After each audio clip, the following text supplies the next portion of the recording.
ஆன்மீக அன்பர்களுக்கு நல்வணக்கம்.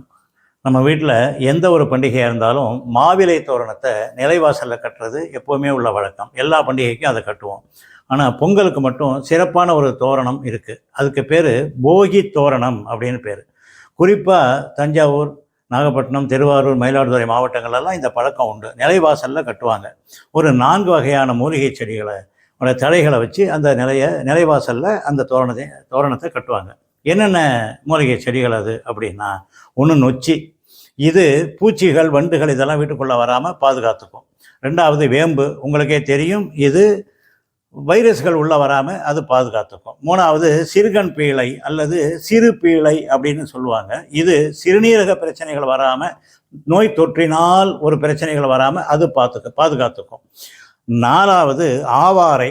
ஆவாரையின் அப்படிங்கிறது இரத்தத்தில் சர்க்கரை அளவு அதிகமாக போகாமல் அது பாதுகாத்துக்கும். இப்படி 4 விதமான மூலிகை செடிகளை அந்த தழைகளை வச்சு ஒரு தோரணம் கட்டுவாங்க. எப்படி தோரணம் கட்டுறது, அந்த செடிகள் எப்படி இருக்கும், வாங்க பார்க்கலாம். இந்த செடிக்கு சிறு பீளை அப்படின்னு பேர். பாருங்கள், ஒவ்வொரு கிளையிலையும் வெள்ளை வெள்ளையாக பூ இருக்கா, அது எப்படி இருக்குது, கண்ணில் ஒதுங்கும்ல, பீளைன்னு சொல்லுவாங்க. ஒரு அழுக்கு, வெள்ளையாக அழுக்கு, காலையில் தூக்கத்தில் எழுந்துச்சு வந்தவுடனே கண்ணில் ஒதுங்கும் பாருங்க, அந்த அழுக்கு மாதிரி இருக்கிறதால அதுக்கு பீளைன்னு பேர். சின்னதாக இருக்கிறதால சிறு பீளை அப்படின்னு பேர். சிறு பீளை செடி. இதோட பொட்டானிக்கல் நேம் வந்து அவுரட் லனாட்டான்னு பேர். அவுரட் லனாட்டா. நல்லா பார்த்துக்குங்க, இந்த இலை, அந்த பூ, இதெல்லாம் எப்படி இருக்குங்கிறத பார்த்துக்குங்க. இது சிறு பீளை செடி. இந்த செடி கேஷியா ஆரிகோலேட்டா, ஆவாரை செடின்னு பேர். ஆவாரை இருக்க சாவாரை காணோம்னு பழமொழியே இருக்குது. அந்த அளவுக்கு மருத்துவ குணம் வாய்ந்தது இந்த ஆவாரை. ஆவாரம்பூவு 6-7 நாளாக நெய் போகும் பாதையில் காத்திருக்கு அப்படின்னு பாட்டெல்லாமே வந்திருக்கு. இதை பாருங்கள், முருங்கை இலை மாதிரி கூட்டை இலையாக இருக்கும். இதில் இதை பாருங்கள், காய், ஆவாரைக்காய், அவரைக்காய் மாதிரி மஞ்சளாக பூக்கும். அதே மாதிரி பூ, ஆவாரம் பூ. இது இன்னும் மொக்கா இருக்குது, இன்னும் பெருசாக வரணும், பூ பெருசாக வரணும். இது ஆவாரை, கேஷியா ஆரிகுலேட்டான்னு பேர். இது ஒரு அருமையான மூலிகை செடி. இது நொச்சித்தழை, வைட்டக்ஸ் நெகுண்டோன்னு பேர்.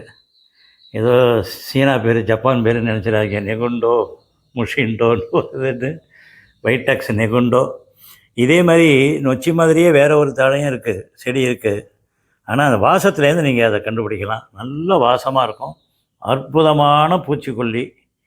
இதுக்கு நொச்சின்னு பேர். இலையை பாருங்கள் எப்படி இருக்குன்னு. நொச்சி அப்படியே 3 இலையாக இருக்கா, இதான் நொச்சி, வைட்டக்ஸ் நெகுண்டோ அப்படின்னு பேர். இந்த செடி நீங்கள் பார்த்துருக்கவே மாட்டீங்க அப்படின்னு நான் சொல்ல முடியாது. எதுக்கும் வேப்பிலை அடித்து தானே ஆகணும். அதனால் இதுதான் வேப்பிலை. இதோட மகத்துவத்தை நான் தனியாக சொல்ல வேண்டிய அவசியம் இல்லை. இதுக்கு பொட்டானிக்கல் நேம் வந்து அசாடிராக்டா இண்டிகான்னு பேர். அசாடிராக்டா இண்டிகா வேப்பிலை, அற்புதமான வைரஸ் எதிர்ப்பு மூலிகை. நொச்சி, இதுக்கு வைட்டக்ஸ் நெகுண்டோ அப்படின்னு பேர். அடுத்தது சிறு பீளை, ஆரட் லனாட்டா அப்படின்னு பேர். சிறுகண் பீளை அப்படின்னு சொல்லுவாங்க. வேம்பு அல்லது வேப்ப மரம், இதுக்கு அசாடிராக்டா இண்டிகா அப்படின்னு பொட்டானிக்கல் நேமு. ஆவாரை, அதுக்கு கேஷியா ஆரிகுலேட்டான்னு பேர். பார்த்தீங்களா, இதுதான் போகி தோரணம். நொச்சி, வேம்பு, ஆவாரை, சிறுபீளை 4ஐயும் அடுத்தடுத்ததாக மாற்றி வச்சு கட்டியிருக்காங்க. இதை அப்படியே வாசல் மாவிலை தோரணத்துக்கு மேலே கட்டிடணும். இது காய்ந்து போனாலும் கூட தேவைப்பட்ட நேரத்தில் எடுத்து பயன்படுத்திக்கலாம் நாம், அவ்வளோதான். நான் இப்போ சொன்னது உங்களுக்கு பயனுள்ளதாக தானே இருந்திருக்கு. அதனால் இந்த சேனலை சப்ஸ்கிரைப் பண்ணுங்கள், லைக் பண்ணுங்கள், ஷேர் பண்ணுங்கள்.